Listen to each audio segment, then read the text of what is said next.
RO water filter மற்றும் CCTV camera உங்க வீட்ல, ஆபீஸ்ல பொருத்த வேண்டுமா? அப்போ உடனே கால் செய்யுங்க நம்ம மேஞ்சோர் பட்டமந்திரில இருக்க U1 டெக்கிற்கு. குறைந்த விலையில தரமான ஆர்ஓ வாட்டர் ஃபில்டர் மற்றும் சிசிடிவி கேமரா பொருத்தி தராங்க. தொடர்பிற்கு 9444547772 மற்றும் 9994567522. U1 tech, Vallur IOB bank எதிரில். உங்கள் வீட்ல அடிக்கடி பவர் கட் பிரச்சனையா? அப்போ இன்வெர்டர் பொருத்தி பவர் கட் பிரச்சனையிலிருந்து மீளுங்க. மீஞ்சூர் சுப்ரீம் பவர் டெக்குக்கு கால் செய்து உங்கள் வீட்டில் குறைந்த செலவில் இன்வெர்டர் பொருத்தி தடையில்லா மின்சாரத்தை பெற்றிடுங்க. மேலும் விவரங்களுக்கு 9840012088 மற்றும் 8825973233 என்ற எண்ணுக்கு கால் செய்யவும். சுப்ரீம் பவர் டெக், மீஞ்சூர் காவல் நிலையம் எதிரில். நீங்க புது லேப்டாப் கம்ப்யூட்டர் வாங்க போறீங்களா? இல்ல உங்க லேப்டாப் கம்ப்யூட்டர் சரி செய்யணுமா? மீஞ்சூர்ல இருக்க ஸ்மார்ட் சிஸ்டம்க்கு கால் பண்ணுங்க. 04427935803, மொபைல் 9962194022. பொதுவாக பார்த்தீங்கன்னா ஒரு உயரிய பதவி ஏற்படுறது, அதாவது சிஎம்ஆ இருக்கட்டும், பிஎம்ஆ இருக்கட்டும், யாரா இருந்தாலும் இந்திய இறையாண்மைக்கு பாதகம் ஏற்படாத வகையில் நான் பணியாற்றுவேன் அப்படின்னு சொல்லிதான் நம்ம இந்திய அரசு சட்டப்படி அவங்க பதவி ஏற்பாங்க. ஆனா தற்பொழுது உள்ள ஒரு செய்தி, அதாவது 2 நாளைக்கு முன்னால பீகார் முதலமைச்சர் நிதிஷ்குமார் என்ன பண்றாரு, ஒரு இஸ்லாமிய பெண்மணி ஹிஜாப் அணிந்து வராங்க. அவங்க ஒரு பதவி சம்பந்தமான ஒரு சான்றிதழை வாங்குறாங்க. அந்த வாங்கும்போது அந்த ஹிஜாப்பை அந்த முதலமைச்சர், அதாவது அவர் ஒரு முதலமைச்சர் பதவியில் இருக்கிறவர், அந்த மாதிரி ஒரு சாதாரண பப்ளிக்கு கூட செய்தாலும் பரவாயில்ல, முதலமைச்சர் பதவியில் இருக்கிறவர் அந்த பெண்மணியோட ஹிஜாப்பை இழுத்து பார்க்கிறாரு. அப்ப கூட அது வரல. ஹிஜாப்ன்றது ஒரு பெண்மணியோட மானத்து சம்பந்தமானது. அதை ஒரு நாட்டின் முதலமைச்சராக இருக்கிறவர் இந்த மாதிரி செய்யறது நீங்க ஏற்றுக்கிறீங்க? வன்மையான கண்டனத்துக்குரிய ஒரு செயலை நிதிஷ்குமார் செய்திருக்கிறார். நிதிஷ்குமார் இதற்கு முன்னாடி இருந்த நிதிஷ்குமார் அல்ல. பதவிக்காக, முதலமைச்சர் பதவிக்காக தன்னுடைய அந்த கடந்த காலத்தினுடைய எல்லாவற்றையும் அவர் இழந்துவிட்டு பாரதிய ஜனதா கட்சியினுடைய ஒரு கொத்தடிமையாக மாறி இந்த காரியத்தை செய்திருக்கிறார்கள் என்றே நாங்கள் கருதுகிறோம். ஹிஜாப் அணிவது மட்டுமல்ல, நாங்கள் என்ன உடை அணிய வேண்டும், நாங்கள் என்ன உணவு சாப்பிட வேண்டும் என்பது எங்களுடைய உரிமை. அதே மாதிரி அந்த தனிப்பட்ட மனிதனுடைய உரிமையில் இந்திய அரசியலமைப்பு சட்டம் வழங்கி இருக்கக்கூடிய அந்த உத்தரவாதத்தின் அடிப்படையில் இன்றைக்கு இந்த நாட்டு மக்கள் அவைகளை எல்லாம் செய்து கொண்டிருக்கிறார்கள். அந்த அடிப்படையிலே தான் தங்களுடைய உடலை மறைப்பதற்காக ஹிஜாப் அணியப்படுகிறது. அது இஸ்லாமிய பெண்களுடைய உரிமை. அந்த உரிமையை கேவலப்படுத்தக்கூடிய வகையில் மட்டுமல்ல, அந்த பெண்மணியை அவமானப்படுத்தக்கூடிய வகையில் ஒரு மருத்துவர் பணி நியமனங்களை, அந்த ஆயுஷ் மருத்துவத்தினுடைய பணி நியமனங்களை, அந்த உத்தரவை வழங்குகின்ற பொழுது பொது நிகழ்ச்சியிலேயே அநாகரிகமான முறையில் நிதிஷ்குமார் அவர்கள் நடந்து கொண்டது இந்திய முஸ்லிம்களை மட்டுமல்ல, உலக மனிதர்களையே கேவலப்படுத்தக்கூடிய செயல் என்பதால் நிதிஷ்குமார் தன்னுடைய தவறை உணர்ந்து மன்னிப்பு கேட்பதோடு இந்த செயலுக்கு ஒரு மிகப்பெரிய வருத்தத்தை தெரிவிக்கின்ற வகையில் அவர் முதலமைச்சர் பதவியிலிருந்தே தான் விலகுவதாக அறிவிக்க வேண்டும். அதுதான் சரியானதாக இருக்க வேண்டும் என்பது முஸ்லிம்களுடைய கருத்தாகும். அதே போல இப்போ எஸ்ஏஆர் பொறுத்தவரையிலும் இப்ப தமிழ்நாட்டில் எஸ்ஏஆர் இதுவாக்கப்பட்டா முஸ்லிம்களோட ஓட்டுகள் தான் பெரும்பாலும் நீக்கப்படும் அப்படின்னு சொல்லி ஒரு கருத்து சொல்றீங்க. அது எதன் அடிப்படையில் சொல்றீங்க? அதாவது பீகாரை பொறுத்தவரையில் ஏறத்தாழ 90 லட்சம் வாக்காளர்களுடைய அந்த வாக்குரிமை பறிக்கப்பட்டுத்தான் அங்கே தேர்தல் நடத்தப்பட்டு என்டிஏ என்று சொல்லக்கூடிய பாரதிய ஜனதா கட்சி, நிதிஷ்குமாருடைய கட்சியும் சேர்ந்து இன்றைக்கு ஆட்சி கட்டிலில் அமர்ந்திருக்கிறார்கள். இது ஒருபுறம் என்று சொன்னால், மகாராஷ்டிரா மாநிலத்தை பொறுத்தவரையில் வாக்காளர்களாக இல்லாதவர்களை சட்டத்துக்கு புறம்பாக ஏறத்தாழ 1 கோடி வாக்காளர்களை சேர்த்து அங்கு தேர்தலில் நடத்தி பாரதிய ஜனதா கட்சி இன்றைக்கு ஆட்சி கட்டிலில் அமர்ந்திருக்கிறது.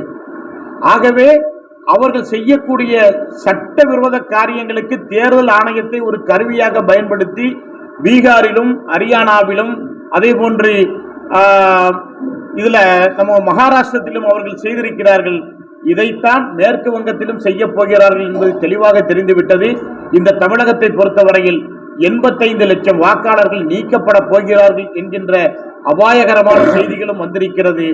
அதிலே பெரும்பான்மையானவர்கள் முஸ்லிம்களாக இருக்கின்ற காரணத்தால் முஸ்லிம்களை வாழ்வுரிமையற்றவர்களாக, குடியுரிமையற்றவர்களாக, வாக்குரிமையற்றவர்களாக ஆக்கிவிட்டு இந்த தேர்தலை நடத்துவதற்குத்தான் தேர்தல் ஆணையத்தை பயன்படுத்தி பாரதிய ஜனதா கட்சியினுடைய மத்திய அரசு செயல்படுகிறது என்பதுதான் எங்களுடைய குற்றச்சாட்டு. அதே மாதிரி இப்ப சொன்னீங்க நாட்டிலேயே அதிக அமைப்பு உள்ள மாநிலம் தமிழ்நாடு, இஸ்லாமிய அமைப்பு உள்ள மாநிலம் தமிழ்நாடு அப்படின்னு சொன்னீங்க. பட் ஆனா இவ்வளவு அமைப்புகள் இருந்தோம், ஒரு இஸ்லாமிய பெண்ணுக்கோ இல்ல இஸ்லாமியர்களுக்கோ ஏற்படக்கூடிய பிரச்சனைகளை ஏன் இந்த அமைப்புகள் எல்லாம் ஒன்று சேர்ந்து எதுவும் எதிர்க்க மாட்டுது, கேட்க மாட்டுது? சமுதாயம் ஒன்று சேர வேண்டும் என்று சொன்னால் இத்தனை அமைப்புகள் தேவையில்லை. இப்போ ஒரு புதிய முழக்கம் பல இயக்கங்களில், அதாவது இந்திய யூனியன் முஸ்லீம் லீக்கிற்காக எதிராக யாரெல்லாம் இயக்கங்களை தொடங்கினார்களோ அவர்களெல்லாம் இந்திய யூனியன் முஸ்லீம் லீக்கில் ஒன்றிணையுங்கள் என்கின்ற ஒரு கோஷம் அந்த இயக்கங்களுடைய முன்னாள் தலைவர்களிடத்தில் இருந்தெல்லாம் இன்றைக்கு புறப்பட்டிருக்கிறது. இயக்கங்கள் அதிகமாக இருந்து அவர்களுடைய செயல்பாடுகள் அதிகரித்தாலும் கூட ஒன்றிணையக்கூடிய அந்த சூழ்நிலைக்கு அவர்கள் யாரும் முன்வரவில்லை. காரணம் அரசியல். இந்த தமிழ்நாட்டை பொறுத்த வரைக்கும் நம்ம 5.9% முஸ்லிம்கள் மட்டும்தான் இருக்கிறார்கள். இயக்கம் என்று பார்த்தால் 60 இயக்கங்களுக்கு மேல் இருக்கின்றன. இதை சமுதாயம் தான் உணர வேண்டும். சமுதாயம் உணர்ந்து ஒரு இயக்கத்தினுடைய தலைமையின் கீழ் தான் நாம் செயல்பட வேண்டும் என்று அவர்கள் முடிவெடுப்பார்களேயானால் நிச்சயமாக இந்த சமுதாயத்திற்கு அது ஒரு மிக்க பலனுள்ள ஒன்றாக இருக்கும். அதைத்தான் நாங்களும் உங்கள் மூலமாக வேண்டுகோளாக வைக்கிறோம். இந்திய யூனியன் முஸ்லீம் லீக்கினுடைய தலைமையில் இந்த சமுதாயம் ஒன்று திரள வேண்டும் என்று. செஞ்சாங்க. தமிழ்நாட்டில் என்ன நடந்தது தெரியுமா? அந்த சட்டம் கொண்டு வரப்பட்டதுன்னா 1912 சென்னை புருஷோத்தம நாயுடு வழக்கு 1916 தென்னிந்திய நல உரிமை சங்கம் உருவாக்கப்பட்டது. அந்த சங்கத்துல தான் அம்மா அந்த பெருமக்களே வேண்டும் நல்லது நான் வரவேற்கிறேன். ஆனால் அரசு வேலை வாய்ப்புகள் திராவிடர் அல்லாத இந்தியர் மயமாக்கப்பட வேண்டும் என்று ஸ்ரீ நடேசனார் சொன்னார். ஒரு காலத்துல இந்த அதிகாரம் அனைத்து பவரும் ஒரு சமூகத்தை சார்ந்து இருந்தது. அதை உடைச்சி நீதி கட்சியினுடைய நடேசனார் அவர்கள் இந்த இடஒதுக்கீடு எதனால் வரப்பட்டது என்று சொன்னால் முஸ்லிம் லீக்கினுடைய அந்த இந்திய அரசு சட்டமாக கொண்டு வரப்பட்டது என்பதை நீங்கள் புரிந்து கொள்ள வேண்டும். இந்த ஒரு பொருள் கொடுத்து இந்த சமுதாயத்தை காத்து இந்த சமுதாயத்தினுடைய கண்ணியத்தை காத்த பிறகு முஸ்லிம்கள் மாவட்ட தலைவரான சிக்கந்தர் அண்ணன் தலைவர்கள் அதெல்லாம் கொஞ்சம் நீங்கள் நோட் பண்ணீங்கன்னா ஒன்றும் நல்லா இருக்கலாம். சில இதே மாதிரி ஒரு கூட்டத்தை மீஞ்சூரில் வைக்கணும் நம்ம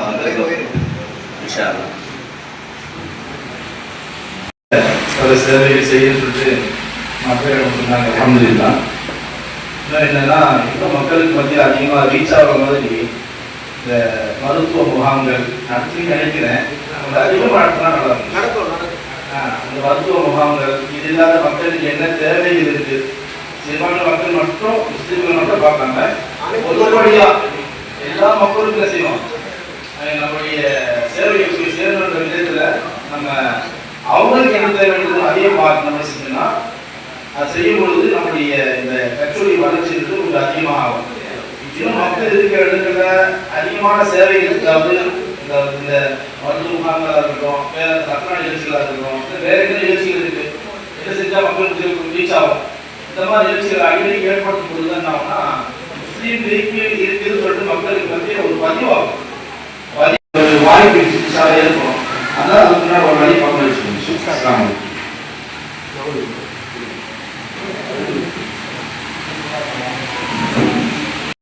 பொதுக்குழு கூட்டம் திருவாரூரில் சமுதாய கூட்டம் நடக்குது. மிக சிறப்பாக நடந்து கொண்டிருக்கிறது. நம்ம சமுதாயம் நம்ம முஸ்லிம் லீக் சொல்லும் போது நம்ம எந்தெந்த அரசியல்களா கை தட்டுற எல்லாமே செய்யறோம். அதெல்லாம் நம்ம கூட வராது. ஆனா நம்மளுக்கு வர்றது ஒரே ஒரு என்னன்னு சொன்னாக்கா இந்தியன் யூனியன் முஸ்லிம் லீக். அப்ப முஸ்லிம்னாக்கா சமுதாயத்துக்கே சம்பந்தப்பட்டது. எதெல்லாம் உயிரெல்லாம் இருக்கு. அந்தந்த ஊருக்குள்ள நம்ம பொறுப்பு. திருவள்ளூர் மாவட்டம் செயலாளர், தலைவர், பொருளாளர் இப்பெல்லாம் நம்ம தேர்ந்தெடுக்க போறோம். இவங்க என்ன செய்யணும்னு சொன்னா அந்தந்த ஊருக்குள்ள கொஞ்சம் உழைப்பெடுக்கணும். சரி முஸ்லீம் லீக் இருக்குப்பா, எதெல்லாம் நீ கஷ்டப்படுறீங்க, சரி அதெல்லாம் இருக்காம இதுக்கு கொஞ்சம் பாடுபடுறோம். இப்போ ஒரு இயக்கம் இருக்குதுன்னு சொன்னா அதெல்லாம் நம்ம பாடுபட்டாதான் அது உருவாகும். சரி நம்ம இன்னைக்கு ஏதோ ஒன்று செஞ்சோம், ஏதோ ஒரு பொருள் போட்டோம் அப்படி போயிட்டா 4 குடும்பத்தை வச்சு ஆசை. அது அடிப்படையில் இருப்பாங்க. உழைப்பு. நம்முடைய காகிதமேத்தவர்கள் இந்த கட்சி ஆரம்பிச்சது பார்த்தீங்கன்னா தெருவா கொண்டு போய் ஜவுளி வியாபாரம் பண்ணிட்டு இருந்தவங்க தான் இன்னைக்கு அவரு சென்னையில இருந்து போய் கேரளாவில் போட்டிட்டாலும் அவர் போக வேண்டிய தேவையில்லை. கேரளாவில் அவர் பேர் சொன்னாங்க, அவர் தன்னால எப்படி ஆகிடுவார். ஏன் அவருக்கு பாடுபட்டாரு. இந்த கட்சியோட இஷ்டத்தோடு இருந்ததுனால, அவர் பாடுபட்டதுனால அவருக்கு புகழும் பேர் இன்னைக்கு இருக்கு. அந்த மாதிரி தான் நம்ம இருக்கணும். தேவை ஆதாயத்தை நாம எதிர்பார்க்க இந்த கட்சியில உழைப்பு இருக்கிறாங்க. தேவை ஆதாயத்தை கைது செய்து எதிர்பார்க்க முடியாது. உங்கள் மிஸ்ஸால் அவர்கள் செல்லுங்க உரையாற்ற முடிக்கிறது. அந்த கூட்டத்திற்கு வந்திருந்த அகில இந்திய முஸ்லிம் லீக்கினுடைய தேசிய பொதுக்குழு உறுப்பினர்கள் குறைந்த எண்ணிக்கையில் தான் வந்தார்கள். வந்தவர்களில் வட இந்தியாவிலிருந்து வந்தவர்கள் எல்லாம் இந்த இயக்கம் தேவையில்லை, இதோடு கலைத்து விடுங்கள் என்று சொன்னார்கள். அப்படி சொன்னவர்களில் ஒருவர் ஹசரத் மோகன். தன்னுடைய வாழ்நாளில் மிக பெரும் காலத்தை சிறையில் கழித்தவர், சுதந்திர போராட்ட தியாகி, முஸ்லிமினுடைய ஒரு மாபெரும் தலைவர். அதற்கு பிறகு அவர் அரபுலகத்தையும் ஆட்டி படைக்கக்கூடிய ஒரு காரியத்தை செய்து கொண்டிருக்கிறார். அதனுடைய விளைவு இன்றைக்கு என்னாகிவிட்டது? அவருடைய சூழ்ச்சி திட்டங்கள் இன்றைக்கு வானசில் என்பது கேள்விக்குறியாக மட்டுமல்ல, முஸ்லிம்களை கொண்டே முஸ்லிம்களை தாக்கிக் கொண்டிருக்கிறார்கள். இங்கே நாம் பேசிக் கொண்டிருக்கின்ற பொழுது ஏமனில் யார் குண்டு போடுகிறார்கள் என்று சொன்னால் சவுதி அரேபியாவும் ஐக்கிய அரபு அமீரகமும் குண்டு போட்டுக் கொண்டிருக்கிறது. முஸ்லிம்களை வைத்து முஸ்லிம்களை, சூடானில் முஸ்லிம்களை வைத்து முஸ்லிம்களை, சிரியாவில் முஸ்லிம்களை வைத்து முஸ்லிம்களை, லெபனானில் முஸ்லிம்களை வைத்து முஸ்லிம்களை, இப்படி உலகளாவிய அளவில் முஸ்லிம்களை வைத்து முஸ்லிம்களை இனப்படுகொலை செய்வதற்கு அமெரிக்க ஏகாதிபத்தியமும் யூத சிந்தனையாளர்களும் இன்றைக்கு சதி செய்து கொண்டிருக்கிறார்கள் என்று சொன்னால், சமுதாயம் இதெல்லாம் உணர இல்லை என்று சொன்னா நம்ம எங்கிருந்து முன்னேற முடியும்? அது பெரும்பாலான எண்ணிக்கை முஸ்லிம்களுடைய எண்ணிக்கையாகத்தான் இருக்கு. அப்ப என்ன செய்யணும்னு சொன்னா, வரைவு வாக்காளர் பட்டியல் வெளியிடுகின்ற பொழுது அதிலே ஜமாத்தார்கள், மொஹல்லா ஜமாத்துக்கள் மிகுந்த விழிப்போடு இருந்து எந்த பட்டியலிலும் தன்னுடைய பெயர், தன்னுடைய வீட்டில் உள்ளவர்களுடைய பெயர், தன்னுடைய அருகாமையில் உள்ள வீடுகளுடைய மக்களுடைய பெயர் இருக்கிறதா, வேறு யாருடைய பெயரானது வெளியே சேர்ந்தவர்களில் இணைக்கப்பட்டிருக்கிறதா என்பதையெல்லாம் நாம் கவனித்துக் கொள்ள வேண்டும். அதுக்கு என்ன செய்யணும் சொன்னா, முஸ்லிம் லீக்குடைய ஒரு பணி, நம்முடைய இளைஞர்களை நாம் இறக்கிவிட்டு மஹல்லா ஜமாத்துக்களோடு ஒன்று ஜாத்து பள்ளியா, தப்லீக் பள்ளியா, தௌஹீது பள்ளியா. தௌஹீத் என்று சொன்னா தமிழ்நாடு டிஎன்டி சேவா, ஐஎன்டி சேவா, என்ன கேவலமாக போய்விட்டது. ஆகவே மஹல்லா ஜமாத்துக்களை இன்றைக்கு கேவலப்படுத்தி விட்டார்கள். இந்திய முஸ்லிம்களை பொறுத்தவரையில் மஹல்லா ஜமாத்துக்களுக்கு நாம் முக்கியத்துவம் கொடுக்கிறோம்.